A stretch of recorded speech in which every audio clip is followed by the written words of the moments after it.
자, 한동안 소외됐던 코스닥 갑자기 전일 이 매수 사이드카가 발동하면서 순식간에 1000스닥을 뚫어 버렸습니다. 그간 이 코스피 대비 부진을 단숨에 많이 하는 모습인데요. 자, 정치권에선 1000스닥을 넘어서 3000스닥을 가기 위해서 제도적 뒷받침을 아끼지 않을 것이라고 밝힌 상황입니다.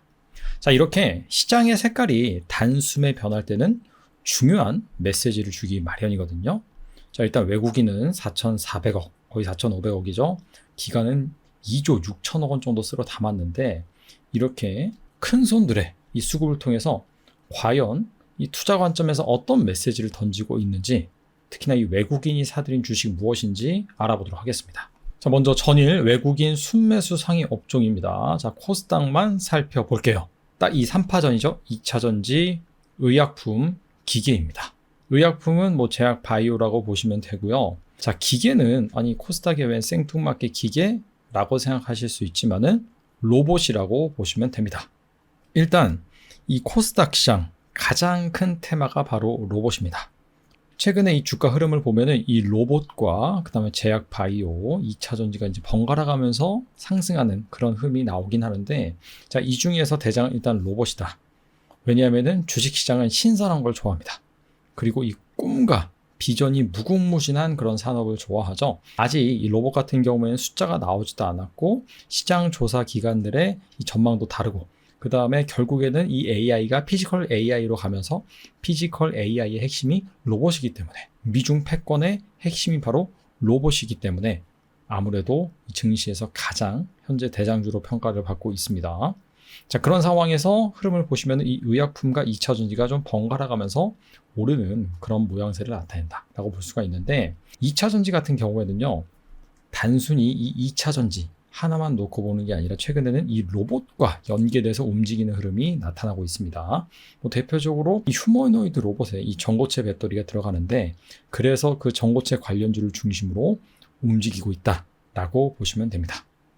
자, 그렇다면은 대표적으로 외국인이 전일 사들인 이 주식 3개에 대해서 알아보도록 하겠습니다. 첫 번째 종목은요, 바로 에코프로 BM입니다. 외국인이 전일 1,492억 원, 거의 1,500억 원 정도 매수를 했네요. 코스닥 2위에 올랐습니다. 근데 코스닥 1위가 누구냐? 거의 비슷하게 매수를 했는데 바로 에코프로입니다. 즉 에코프로와 에코프로 BM, 이 에코프로 그룹주를 쌍끌이 외국인이 매수를 했다라고 보시면 됩니다. 자, 앞서서 2차 전지의 최근 그 트렌드, 투자 아이디어가 단순히 2차 전지, 이 본질적인 것에서 지나지 않고 이 로봇으로 확장됐다고 말씀드렸잖아요. 그리고 이 휴머노이드 로봇에 들어가는 배터리가 바로 전고체 배터리라고 볼 수 있는데, 이 분야에서 가장 선두주자가 현재로서는 삼성 SDI로 평가가 되고 있습니다. 현재 이 주력 고객사의 이 파일럿 제품, 시제품을 납품을 하고 있고요. 2027년에 양산하겠다라고 발표를 했어요. 정말 발표한 대로 2027년에 양산이 되면 대박이긴 한데, 아무튼 간에 현재 이 목표나 계획, 흐름상으로는 가장 앞서 있는 것이 삼성 SDI다. 그리고 이 삼성 SDI와 가장 끈끈한 협력 관계를 구축하고 있는 양극재 업체가 바로 에코프로 BM입니다. 자, 그래서 최근에 2차 전지 중에서도 이 에코프로 그룹주가 가장 크게 부각을 받고 있는 것 같고요. 실질적으로 이 로봇 쪽이 단순히 테마가 아니라 2차 전지의 성장성을 높여줄 수 있다라고 리포트가 나오기도 했습니다. 자, 최근 증권가의 리포트를 살펴보면은 로봇 배터리 수요 성장 기대감으로 2017년부터 2035년까지 영업이익 전망치를 상향 조정하기도 했거든요. 해당 기간 이 에코프로 BM의 영업이익 연평균 성장률은 원래 24%였는데 이걸 34%로 상향 조정한 리포트도 있습니다. 자, 현재 업황을 살펴보면은 최근에 리튬 가격이 많이 오르고 있죠. 그래서 4분기에 의미 있는 흑자 전환을 하기도 했고요. 1분기 역시 흑자를 이어갈 것으로 예상이 됩니다. 왜냐하면은 계속해서 이 리튬 가격이 오르고 있습니다. 그리고 전기차 같은 경우에는 아무래도 이 북미 시장이 보조금이 끊기다 보니까 여기에서는 슬로우해질 수밖에 없고요. 하지만 이 유럽 시장 이쪽에서는 판매량이 어느 정도 나올 것으로 예상이 됩니다. 자, 그러므로 인해서 헝가리 공장이 조만간 가동이 들어가는데, 여기에서 이 유럽향 전기차의 양극재를 납품하는 에코프로 BM의 수혜를 볼 수 있고요. 자, 그 밖에 ESS 모멘텀, 이거는 2차 전지의 웬만한 업체들한테 호재로 작용할 수 있겠죠. 그리고 인도네시아 니켈 재련소 HPAL 지분은 10% 보유하고 있는데, 자, 이 부분도 결국에는 이 에코프로 BM의 원가 경쟁력을 제고할 수 있을 것으로 생각이 됩니다. 자, 최근 차트 흐름 보시면은, 자, 이렇게 왔다 갔다 하다가 장대 안봉이 솟았죠. 외국인의 지분율 같은 경우에도 거의 유사한 흐름이긴 한데, 최근에 이 거래량이 터지면서 장대 안봉을 기록했기 때문에 여기에서 추세가 꺾여서 내려갈 가능성은 좀 낮아 보인다. 아무래도 여기에서 다소 조정을 받은 다음에 다시 가거나, 자, 그런 흐름이 나올 것으로 생각이 됩니다. 자, 두 번째 기업은요, ABL 바이오입니다. 외국인 투자자가 1369억 원어치 순매수했어요. 그래서 코스닥 3위다. 에코프로 BM 다음에 바로 ABL 바이오다. 자, 앞서서 2차 전지, 바이오, 로봇 이 세 개가 메인 섹터라고 말씀드렸죠. 자, 그래서 ABL 바이오는 제약 바이오, 의약품의 대표 주자다라고 볼 수가 있고요. 자, 어떤 기술을 가지고 있냐? 자, BBB 투과 플랫폼. BBB는 뭐냐면은 뇌혈관 장벽입니다. 그랩바디 B 이 플랫폼 기술을 가지고 있다. 자, 플랫폼 기술이 뭐냐? 자, 일단은 그랩바디 B에 대해서 말씀을 드리면은 약물이 뇌로 효과적으로 전달되도록 돕는 기술, 그게 바로 그랩바디 B입니다.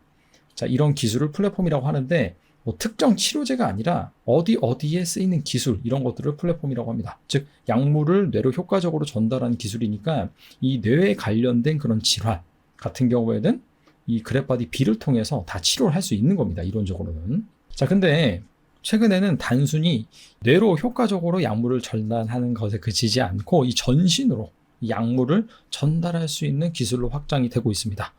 대표적으로 RNA, ADC, 뭐 효소 이런 쪽 치료제로 다변화가 되고 있다. 아무튼 간에 이러한 확장성을 인정을 받아서 2025년 GSK와 4조 1천억 원 규모의 기술 수출 계약을 맺었고요. 일라이 릴리아도 3조 8천억 원 규모의 기술 수출 계약을 맺었습니다. 그리고 올해 또 한 번의 이 기술 수출 계약을 맺을 수 있을 것으로 회사 측에서는 자신을 하고 있어요. 그리고 이 주력 파이프라인을 살펴보면은 담도암, 위식도암, 파킨슨병 임상을 진행 중에 있습니다. 특히 담도암이 가장 진도가 빠르거든요. 임상 2상과 3상을 지금 같이 진행을 하고 있습니다. 이 결과를 2분기에 발표할 예정입니다. 자, 이렇게 신속하게 임상이 진행되는 것 같은 경우에는 결과가 잘 나오면 가속 승인 허가 가능성도 있습니다. 자, 그렇게 된다면은 또 한 번 이 ABL 바이오의 가치가 레벨업 될 수 있습니다. 자, 주가 흐름을 보시면은 최근 한 2, 3개월간 박스권을 그리다가 바로 전일 이렇게 장대 양봉이 섰습니다. 자, 그래서 에코프로 BM과 좀 비슷한 흐름이 연출되지 않을까 생각이 됩니다. 자, 세 번째 기업은요, 로보티즈입니다. 자, 이 로보티즈는 로봇주 투자하시는 분들 같은 경우에는 잘 아시죠?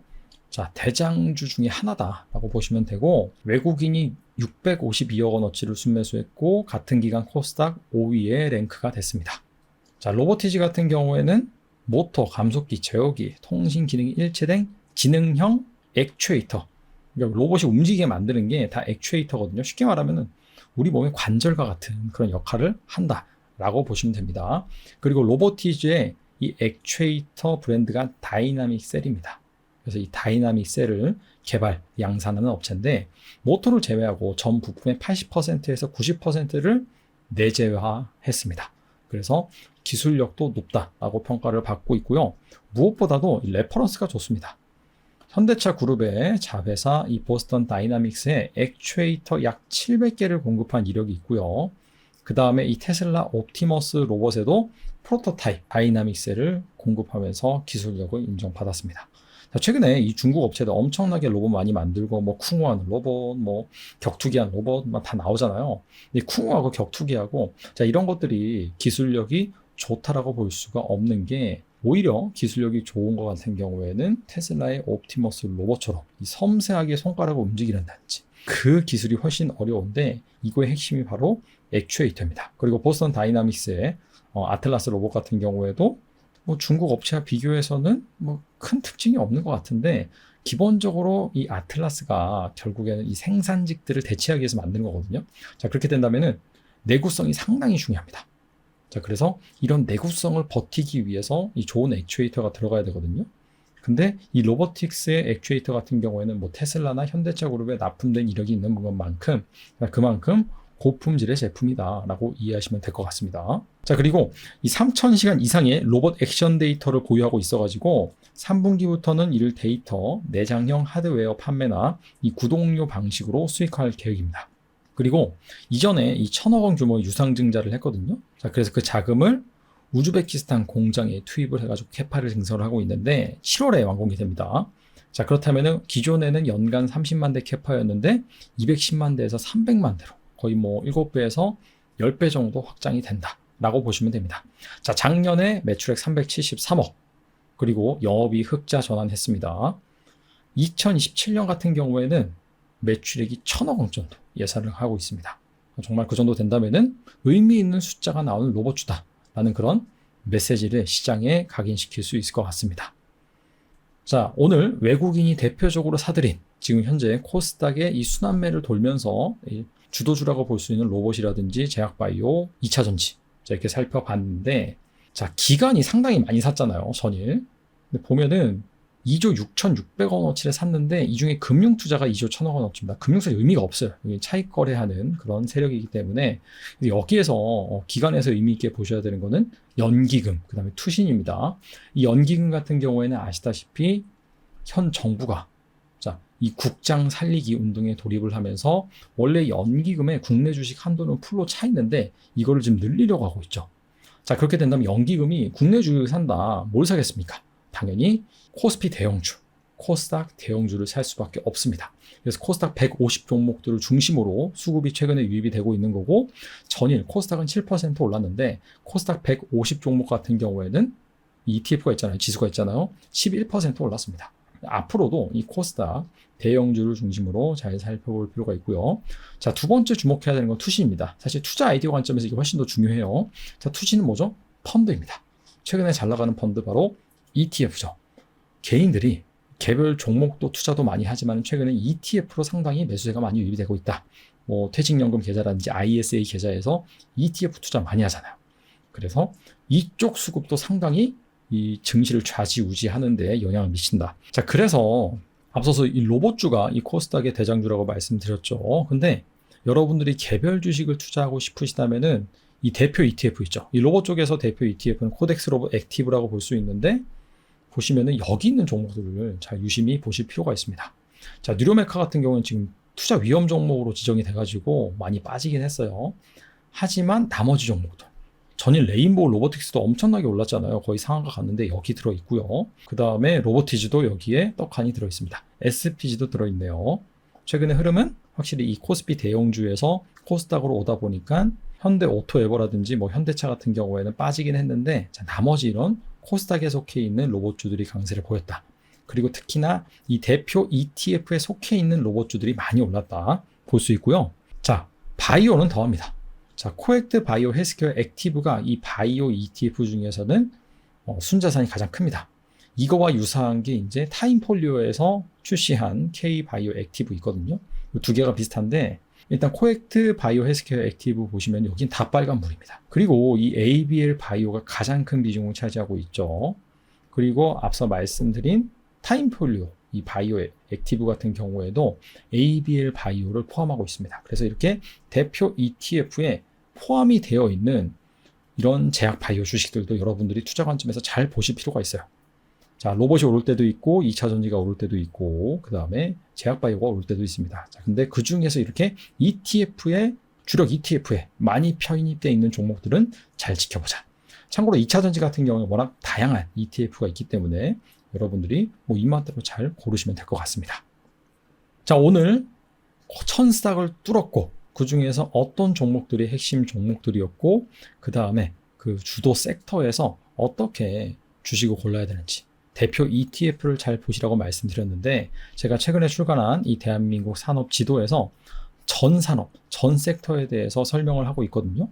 근데 제가 그 섹터의 앞장에 이렇게 기계라고 한다면은 여기에 대표적인 그런 ETF도 이렇게 넣어놨습니다. 뭐 방산이라든지 로봇 액티브처럼 이 ETF를 통해서 최근 주가 흐름 알 수 있고 그 다음에 어떤 이슈가 있어서 올랐는지, 자, 그런 부분들을 전 산업에 걸쳐서 다 이렇게 대표 ETF와 함께 정리를 해놨다. 그래서 여러분들이 내가 어떤 산업을 투자하고 싶어. 근데 개별 주식 말고 ETF로 투자하고 싶다라고 한다면은 자, 이렇게 이 책에서 대표 ETF를 확인하신 방법도 있다라는 부분을 말씀드리겠습니다. 자, 아무튼 간에 정말 오랜만에 오는 상승장인데 이번 투자기에 놓치지 말고 잘 잡으셨으면 좋겠습니다.